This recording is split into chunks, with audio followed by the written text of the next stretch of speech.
Hola, buenos días, lunes 23 de marzo, primera clase en este sistema que estamos utilizando hoy en día, dado las circunstancias del momento. Espero que todos estén muy bien en vuestros domicilios, con buena salud y sus familias también. ¿Va? ¿Ya? Bueno, ¿cómo lo vamos a hacer? Como les mandé en el email, lo primero que vamos a hacer es mandar un PowerPoint resumido como el que tenemos acá. Posteriormente va a venir un PowerPoint desarrollado y se les voy a mandar esta clase grabada. Ya, todas las clases van a ser así.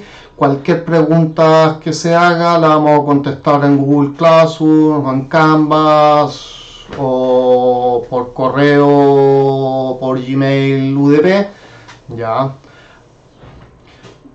de tal manera de ir solucionando cualquier duda que tengan, ya. Las respuestas que se den van a ser genéricas a todos los alumnos sin hacer referencia al alumno que ha hecho la pregunta, ya. Así que disculpen en ese aspecto, ya. Cualquier duda que tengan me mandan un email y yo voy a responder genéricamente a todos sobre trabajos, lecturas, alguna otra duda que puedan tener, ya, sobre información de desarrollo económico en Chile en el siglo XX. La bibliografía recomendada es la que empieza a aparecer acá, ya. El libro que más les recomiendo es el libro de Leslie Bethel, ya el volumen número 10 de Historia América Latina, sobre todo el capítulo 7 de Harold Blackmore, que es, para lo que vamos a ver en las próximas 3 clases, es de primera calidad. Harold Blackmore es un profesor que fue director del departamento de Historia Latinoamericana en la Universidad de Londres. Por tanto, es una persona que sabe mucho sobre historia latinoamericana y era un gran especialista sobre historia de Chile. De hecho, su tesis doctoral versa sobre historia de Chile, ¿ya? El título de este capítulo se llama Chile desde la Guerra del Pacífico hasta la Depresión. Es un muy buen libro porque toca temas no solo económicos, sino políticos, sociales, elementos culturales. Por tanto, permite dar esta visión genérica que ustedes necesitan tener. El segundo libro que yo les recomiendo es el libro de Patricio Meller, Un siglo de economía política chilena entre 1890 y 1990, capítulo 1, ya 110 años de desarrollo económico chileno. ¿Por qué? Porque da una visión estructural. ¿Sobre qué? Sobre el desarrollo económico chileno entre 1890 hasta 1990. Si bien excede la materia de esta primera parte del curso, Chile 1900-1929, ya es recomendable. Si se leen estos dos, ya tienen una buena información, más la materia de clase, los PowerPoint, pueden ir armándose su propia visión al momento de hacer vuestro ensayo. Ahora, si quieren leer otra cosa más, pueden leer Carmen Cariola y Osvaldo Zuckel. Ahí en el PowerPoint aparecen las páginas, ¿ya? Es un libro clásico de excelente calidad. Por tanto, se leen o el capítulo 7 de Harold Blackmore en la historia de Leslie Bethel de América Latina, o el de Patricio Meller, ya, esos dos, o Harold Blackmore y Carmen Cariola con Osvaldo Zuckel en estas páginas, ya. Para la sustitución de importaciones, el artículo de Gabriel Palma, ya, Chile 1914-1935, de economía exportadora sustitutiva de importaciones, que la verdad que es un excelente artículo, ¿ya? Y permite apreciar cómo se fue a partir del quiebre que se produce del comercio internacional con la Primera Guerra Mundial, ¿ya?, el desarrollo de la economía exportadora chilena, Posteriormente, cuando veamos la cosa o la cuestión social, viene el artículo de Jimena Cruzat y Ana Tirón, el pensamiento sobre la cuestión social en Chile, y si tienen alguna duda, está el sitio web Memoria Chilena. Y ahí tienen que ir colocando por títulos: salitre, cuestión social, partidos políticos, ya luchas políticas, y van colocando la fecha y les van a ir seguramente apareciendo una serie ya de puntos a pinchar, y donde ustedes pueden bajar información. Memoria Chilena es un excelente sitio de primera calidad y que es de muy buena factura técnica en términos de sus contenidos. Ya no lo ha hecho cualquier persona, sino especialista en los temas.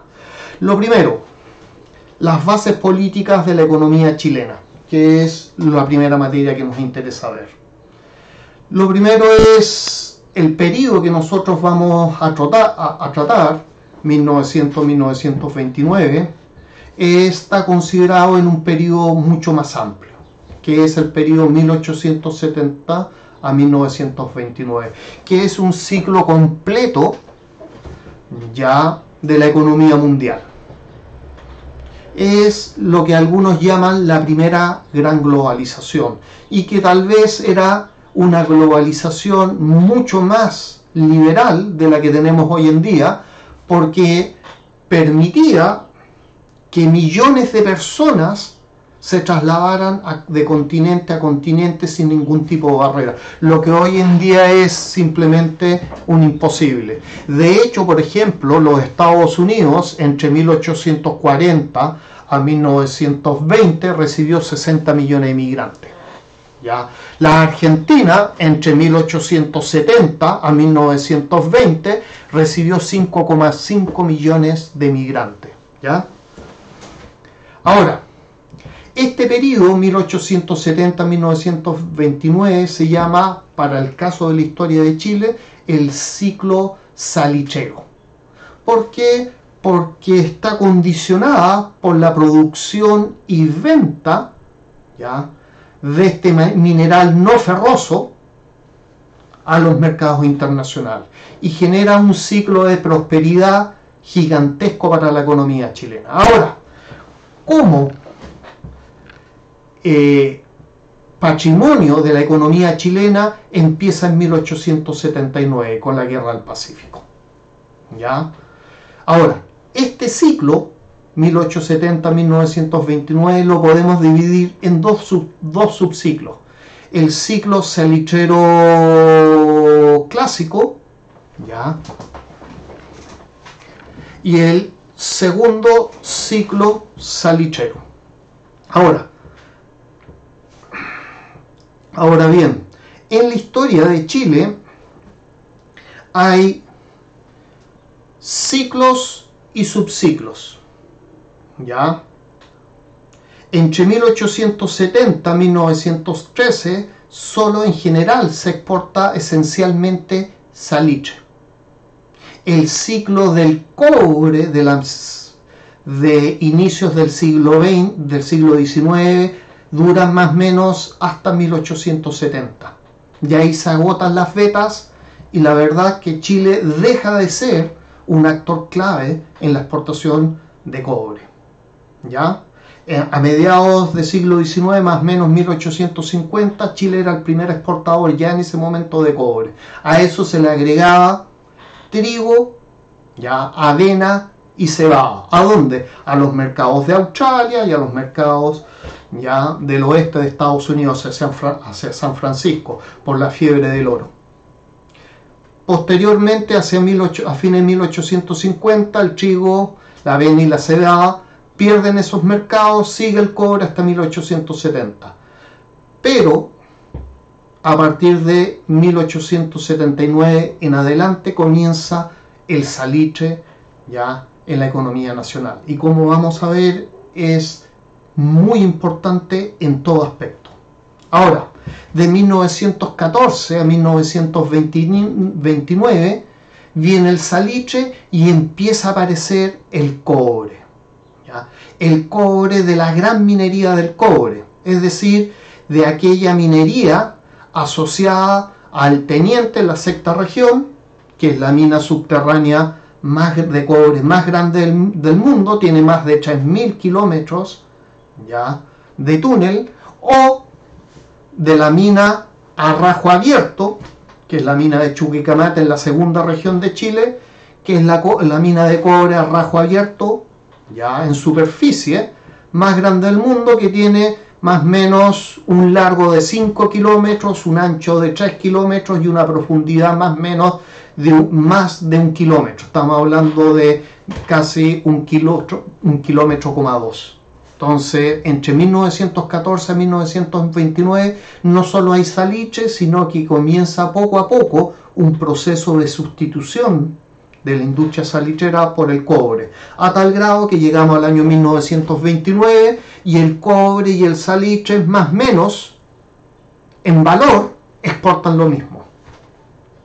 Ahora, el cobre va a seguir siendo una industria sumamente importante para la economía chilena, ya desde 1929 hasta el año 2020, y se supone que más o menos hasta el año 2050, si es que no posteriormente. Tipo de modelo que nosotros vamos a ver en este periodo, 1879 a 1929, lo llamamos modelo primario exportador. ¿Ya? ¿Por qué primario? Porque se basa en la exportación de materias primas. Las materias primas son cobre, salitre, esencialmente. El cobre y el salitre son lo que nosotros denominamos commodities.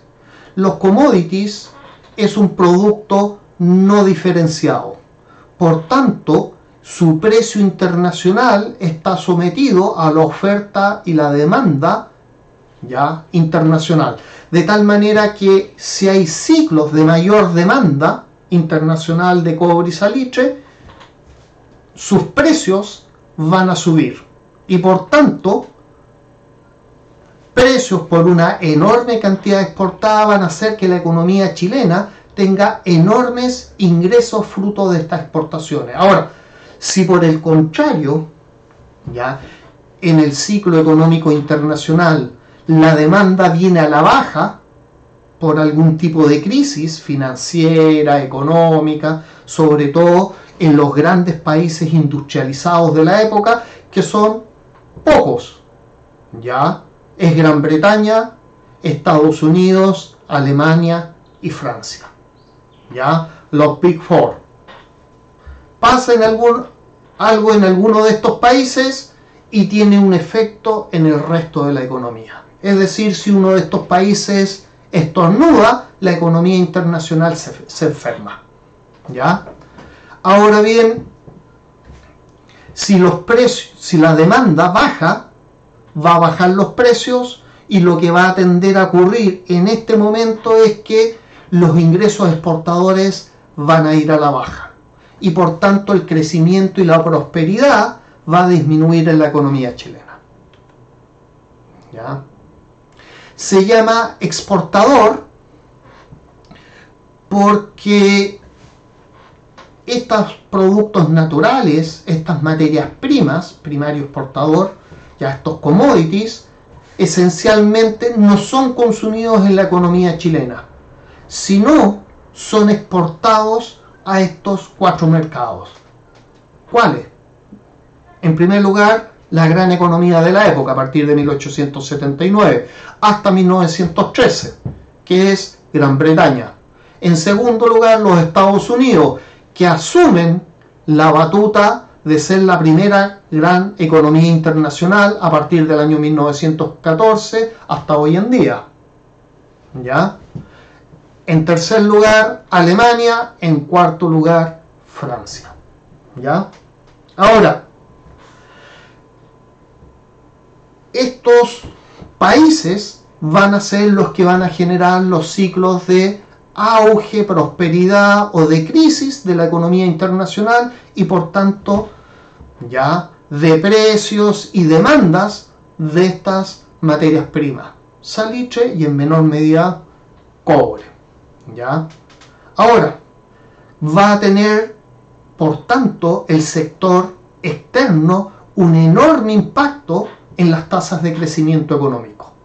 En efecto, si crece la economía internacional, va a crecer el sector externo. Y el sector externo va a ser la locomotora que va a arrastrar al resto de la economía. ¿Ya? Si hay mayor demanda de salitre y de cobre, por tanto, los precios van a crecer, va a crecer la cantidad exportada, por tanto van a crecer los ingresos totales que se obtienen por ello, van a crecer las rentas públicas, se va a activar la inversión privada, la inversión social, ¿ya? Se va a aumentar la demanda por mano de obra, se van a pagar más salarios, va a incrementarse el consumo. En resumen, vamos a estar en una prosperity ya en ese momento. Por el contrario, como ya hemos dicho, si cualquiera de estas economías internacionales, sobre todo Gran Bretaña y Estados Unidos, entran en crisis y van a la baja, van a arrastrar a la economía internacional, se va a consumir, por tanto, menos salitre, menos cobre, los precios van a ir a la baja, las cantidades demandadas y por tanto exportadas van a ir a la baja. ¿Ya?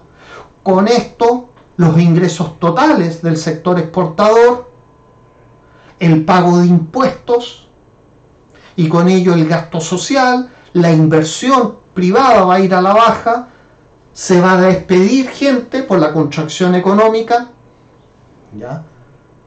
Y van a haber menos pagos de salarios, va a disminuir el consumo y por tanto va a haber una crisis económica en la economía chilena de la época. Por tanto, el sector primario exportador incide en las tasas de crecimiento económico de la economía chilena. De hecho, el sector externo está muy correlacionado, lo vamos a ver más adelante cuando analicemos un gráfico, con el sector ya de toda la economía chilena a través de dos indicadores, ya sea el PIB o el PIB per cápita. Si nosotros vemos cómo se mueve el sector exportador con las curvas que nos van a mostrar el PIB y el PIB per cápita, son casi similares, casi perfectas. Ahora, efectivamente va a afectar el ingreso del Estado.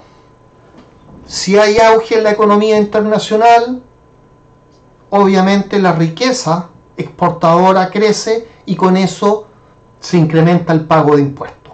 Ahora, ¿por qué el Estado esencialmente cobra impuesto al sector externo? Por una cosa muy sencilla que la gente tiende a olvidar. En la época, fiscalizar el cobro de impuestos era muy difícil. Por tanto, fiscalizar a una materia de gran volumen peso como el salitre y el cobre para cobrarle impuestos a sus exportaciones era mucho más fácil que cobrar impuestos a las utilidades de las empresas o de las personas. ¿Ya? Si hoy día se pueden falsear los balances, ¿ya? Y evitar incluso la fiscalización del Estado, imagínense en 1880, 90, 1900, 1910, lo difícil que debió haber sido eso. La segunda razón era porque para el Estado era una forma fácil de obtener ingresos con un costo muy bajo. ¿Ya? De tal manera que, ¿qué es lo que hizo el Estado? Cobró impuestos al sector más próspero de la economía chilena. El problema de esta situación es que los ingresos del Estado se volvieron unos ingresos muy procíclicos o muy dependientes del ciclo exportador. De tal manera de que si el ciclo exportador iba al auge, los ingresos del Estado iban en auge. Si el ciclo exportador iba a la baja, los ingresos del Estado iban a la baja. Y esto genera un problema en términos de que muchos de los gastos del Estado, ya gastos por funciones públicas como es el pago de salario o gasto social, es un gasto social con un componente rígido, es decir, que uno no lo puede subir o no lo puede bajar ya en determinadas circunstancias. Por tanto, lo que creaba unas tensiones sociales cuando venía una crisis en el comercio internacional, porque no se podía bajar ese gasto público, ya sea por las funciones del Estado o por el gasto social que se iba a realizar, ¿ya? De tal manera que habían un par de soluciones. Una, efectivamente bajar el gasto público y el gasto social, lo cual políticamente nunca ha sido rentable. En segundo lugar, la otra posibilidad era ya reasignar recursos, pero reasignar recursos genera ya políticamente inestabilidad, porque van a haber sectores ganadores y sectores perdedores. Por tanto, tampoco es rentable políticamente. La tercera posibilidad era subir los ingresos del Estado, subiendo los impuestos en un momento, por ejemplo, en que había una crisis económica fruto de la baja del crecimiento de la economía internacional. Lo que tampoco era posible, porque si las empresas se empobrecen, obviamente tienen menos ingresos, y si tienen menos ingresos pueden pagar menos impuestos. Ahora, en términos de políticas sociales, obviamente toda política social está relacionada a la capacidad fiscal que tiene el Estado. Chile en la época es un país que no tiene más de 3 millones de personas hacia 1900, de hecho tiene menos, ¿ya? Tiene poca población. De tal manera que aquí hay un problema. De esa cantidad de población estamos hablando de grandes masas de sectores populares que viven literalmente al día. Por tanto, la capacidad fiscal está en un sector más que en personas. ¿Ya? Y eso hace que los ingresos del Estado no sean todo lo cuantioso que la gente pudo haber pensado que podrían haber sido en la época. Alguien podría decir, bueno, entonces se pudieron haber estatizado las empresas en la época. En la época, la estatización de la empresa era un paradigma que no existía. No estaba en la mentalidad de la gente. En segundo lugar, las empresas estatales también financian al Estado con impuestos. Las empresas estatales también pagan impuestos.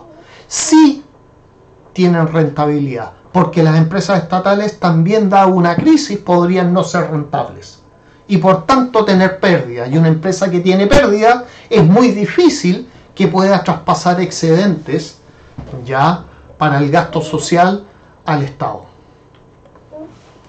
Por tanto, si vemos bien cuál es la situación, el problema no es insertarse en la economía internacional y abrirse al comercio internacional, sino cómo nos insertamos dentro de esta situación. ¿Ya? ¿Por qué? Porque podemos pensar en un modelo de crecimiento con comercio exterior y en un modelo de crecimiento sin comercio exterior. El problema de pensar en un modelo de crecimiento sin comercio exterior radica en el hecho de que sería una absoluta soberbia pensar que nosotros los chilenos podemos, y sobre todo en la época 1900-1929, hacerlo todo y dar solución a todos los problemas. ¿Ya? No significa que uno no pueda desarrollar una industria. Lo que significa que hay sectores de tecnología y de conocimientos que están ligados a industrias pioneras para la época, como en todas las épocas, en que nosotros simplemente nos damos las capacidades para desarrollarla. ¿Ya? No significa que no podamos desarrollarla, significa que podemos hacerlo, pero que eso es un proceso de larga duración y bastante costoso. ¿Ya? Por tanto, analicemos la situación histórica entre 1870 y 1929. Lo vamos a hacer mostrando unos gráficos de exportación e importaciones PIB per cápita entre Chile 1870 y 1929, ¿ya? Y vamos a ir explicando a su vez cada uno de estos gráficos. Primer gráfico, exportaciones e importaciones chilenas 1870-1929 en millones de pesos del 2003. En azul van a ver las exportaciones, en rojo van a ver las importaciones. ¿Por qué los ponemos en monedas de igual valor para todo el periodo? Para que con el mismo peso, en principio, podemos ya comprar la misma cesta de bienes en cualquier periodo. Ahora, si ustedes ponen el cursor sobre una de las curvas y lo cliquean 2 veces, van ya a generar la dinámica que podrán ver ya el año y los valores que están asignados en la curva según se vayan moviendo. ¿Ya? Lo primero que nos llama la atención en este gráfico es que la línea azul en general siempre está sobre la línea roja, excepto hacia el año 1905, donde las importaciones, que son la línea roja, superan a la línea azul.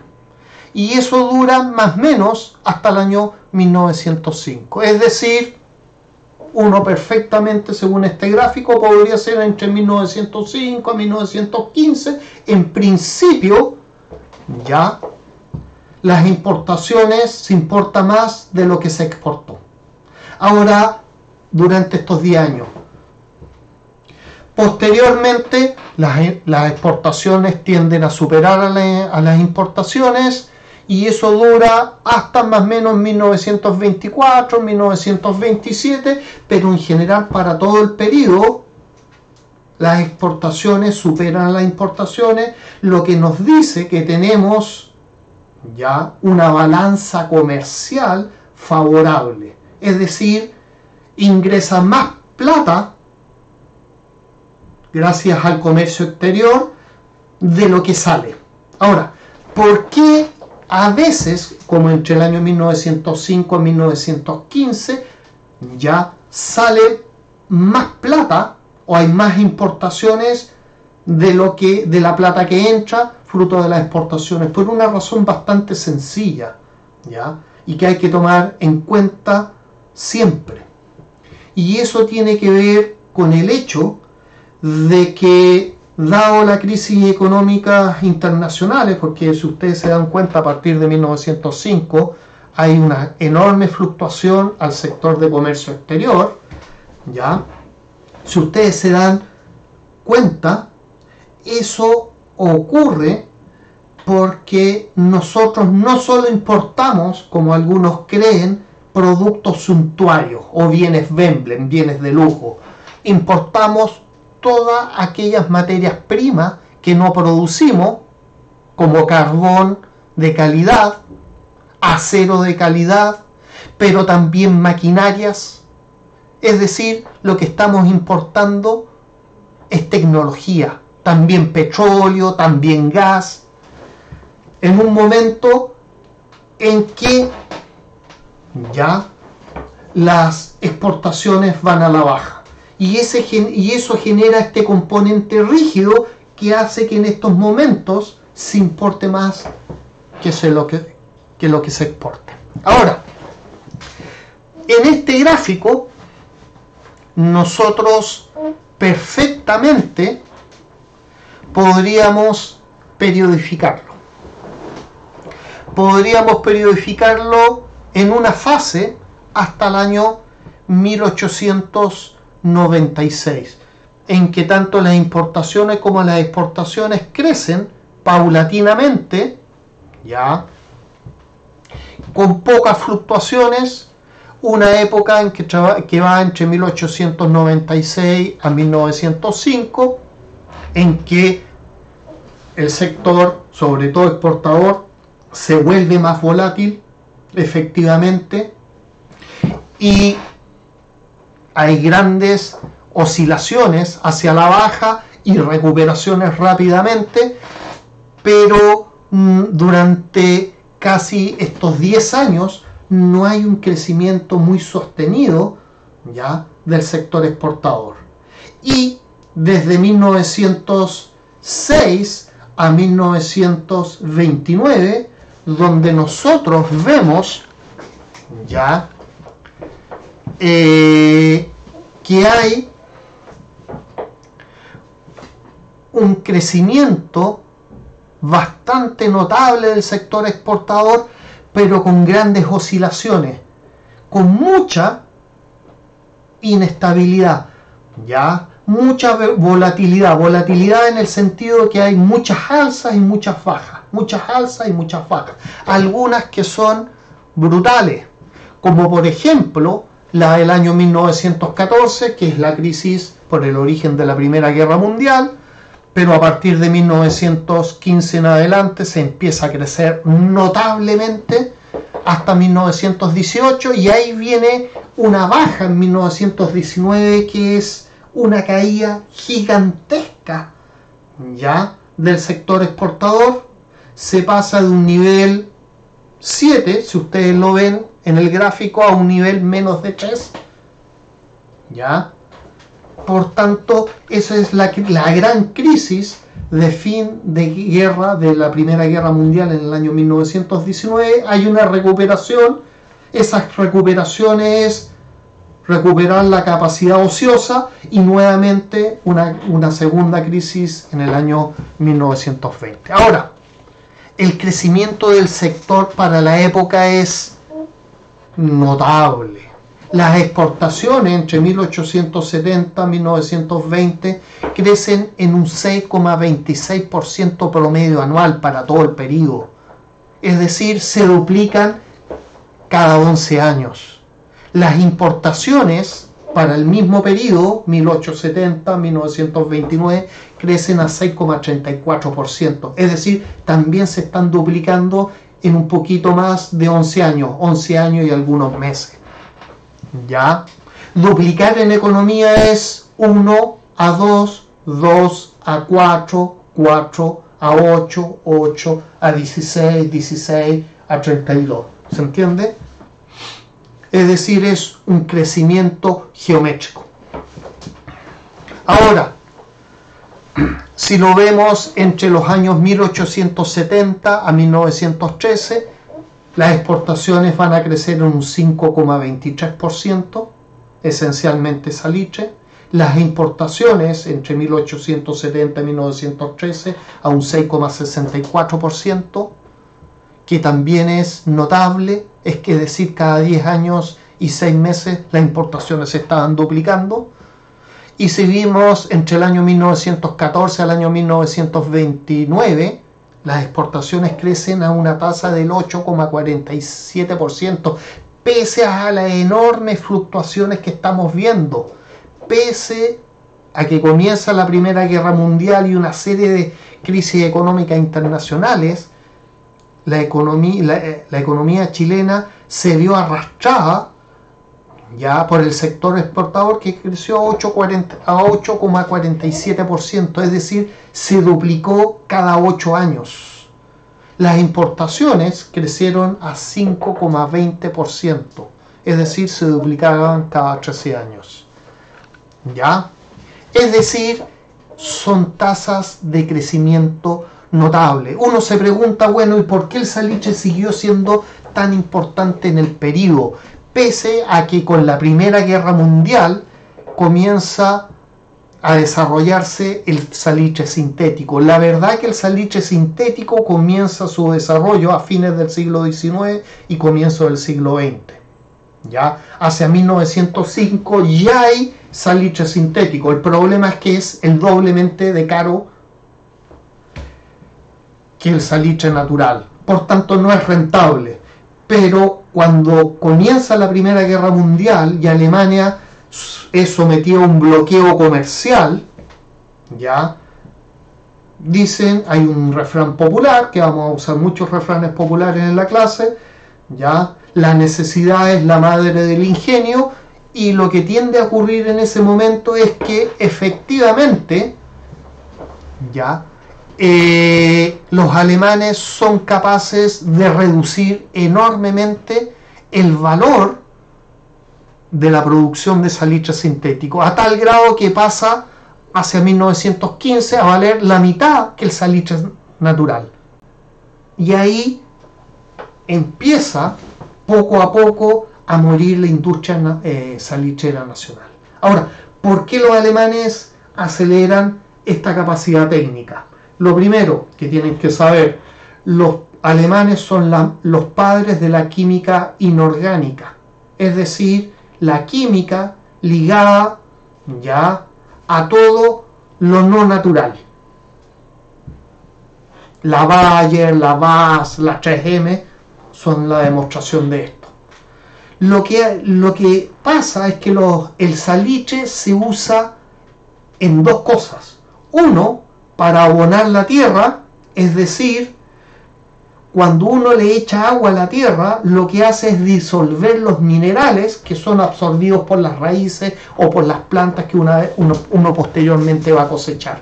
Entonces, si uno lo hace esto muy intensivamente, lo que tiende a agotarse en la tierra son estos minerales.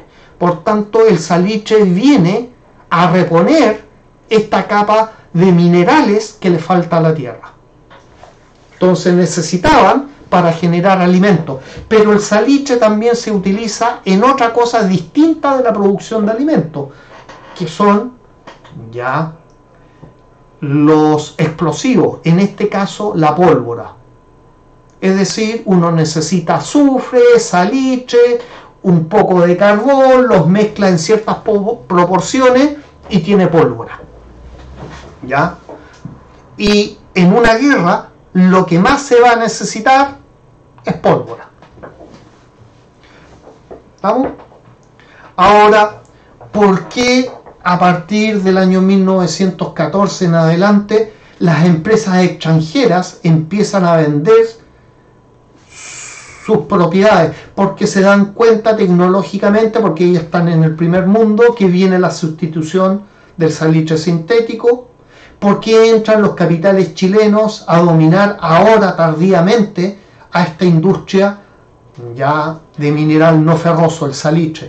Por una cosa muy sencilla, porque las tasas de crecimiento del periodo 1914-1929 del 8,47% promedio anual son fabulosas, y las riquezas que generó el salitre en el periodo seguían siendo fabulosas, es decir, seguían siendo un gran negocio. ¿Ya? Aquí podemos ver el mismo gráfico anterior, solo ya con las exportaciones y la periodificación que hemos hecho anteriormente. Si ustedes se dan cuenta, se ajusta bastante bien a lo que hemos dicho. Es decir, una primera fase, 1870-1896, una segunda fase, 1896-1905, y una tercera fase, 1905-1929. ¿Ya? La primera fase es bastante estable, con una pendiente bastante poco inclinada. Una segunda fase donde comienza ya una volatilidad y donde no hay mayor crecimiento del sector exportador, ¿ya? Y una tercera fase donde el sector exportador crece, pero con unas oscilaciones, es decir, con una volatilidad gigantesca. La volatilidad la podemos ver a través de un estadístico que se llama desviación estándar, es decir, respecto a una media, a un promedio, cuál es el porcentaje por arriba o por abajo de este promedio que se mueve esta curva. Y para el periodo debe ser notable. Ahora, veamos el PIB per cápita chileno y analicémoslo.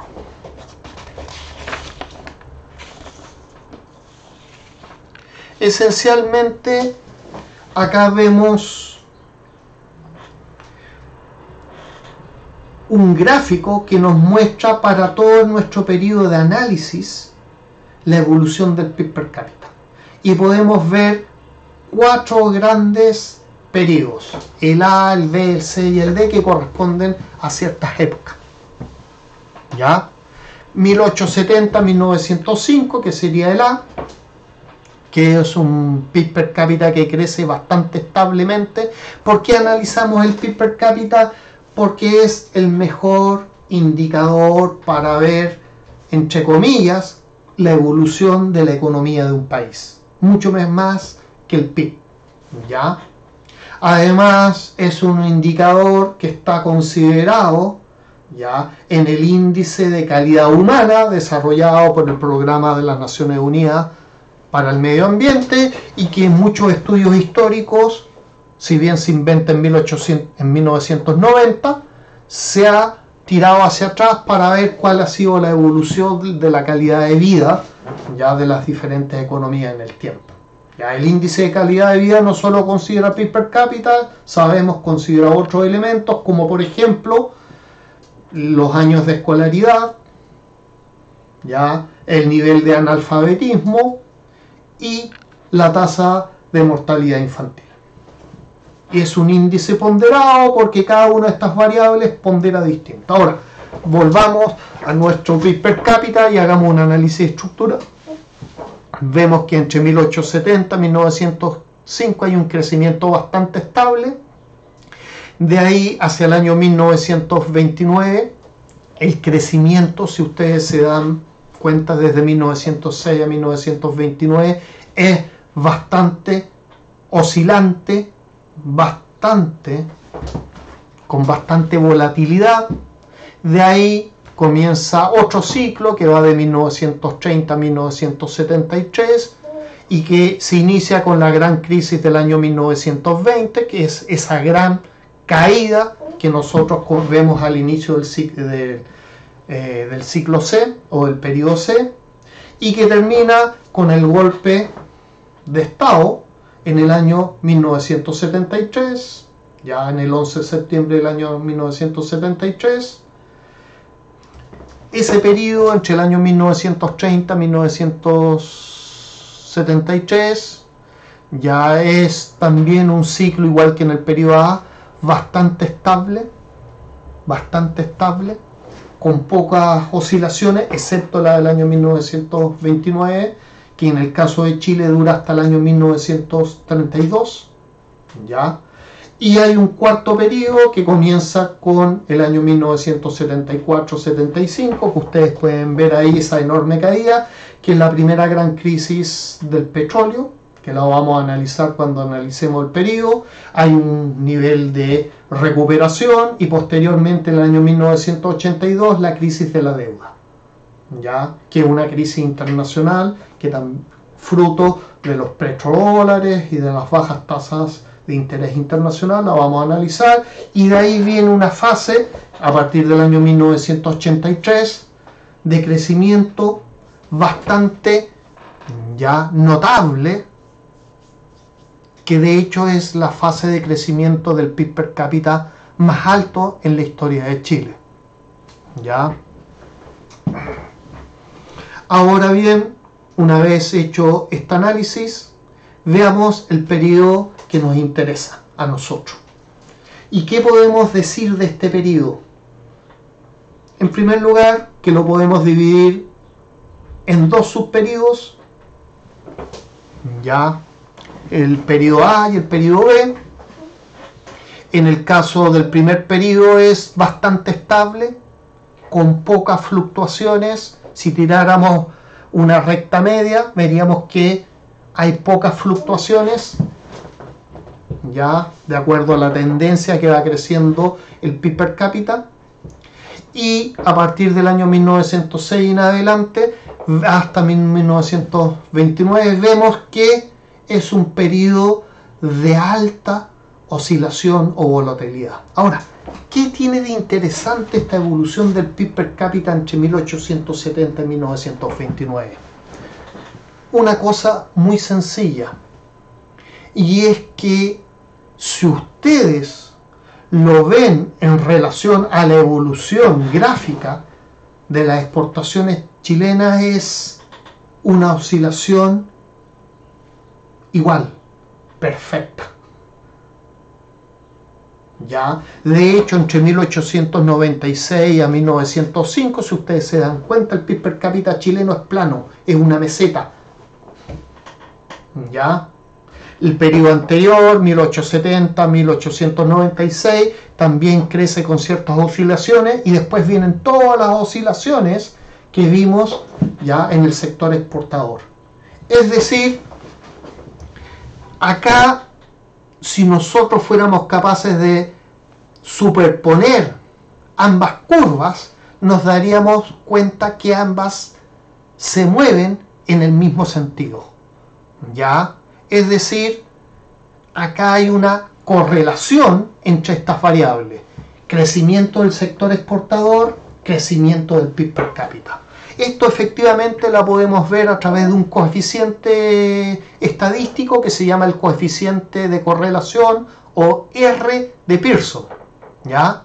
Que mide el grado de relación entre variables, cómo se mueven ambas, ¿ya? Dentro de un periodo de tiempo.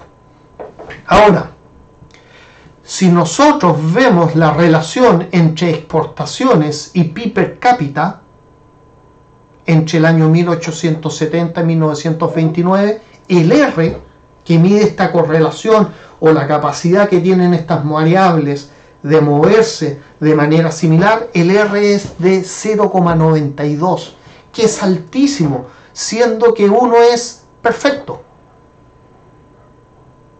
¿Ya? Ahora, entre 1870 y 1929, si vemos las exportaciones y PIB, no PIB per cápita, y PIB, el R es también altísimo, es de 0,97. Es decir, ya acá efectivamente lo que nos está indicando esta correlación de variables es que hay una relación muy fuerte entre el sector primario exportador y la economía chilena. ¿Ya? En el caso de las importaciones, entre 1870 y 1929, el R es de 0,96, que también es altísimo, es casi perfecto. Entonces, ¿qué nos está diciendo esto? Que el sector externo condicionaba el comportamiento de los ingresos que tenían las personas en la economía chilena, y por tanto los ciclos de auge, prosperidad, de políticas sociales que se podían financiar, ya, para el periodo. Ahora bien, las preguntas que van a ser analizadas en la clase del próximo miércoles: ¿de dónde provenían estas exportaciones? ¿De qué zona geográfica? ¿Cuál era la relación entre el sistema exportador y estos espacios geoeconómicos en Chile de los años 1870 y 1929? ¿Qué nos dice la información estadística sobre la economía chilena? Esta información estadística, que es obtenida de la estadística oficial de manera crítica, no es simplemente recogida, ¿nos sirve para caracterizar la economía a partir de ella? ¿Ya? Bueno, en las clases del próximo miércoles 25 vamos a ver estas materias, y después vamos a seguir caracterizando a la economía chilena de la época. Gracias.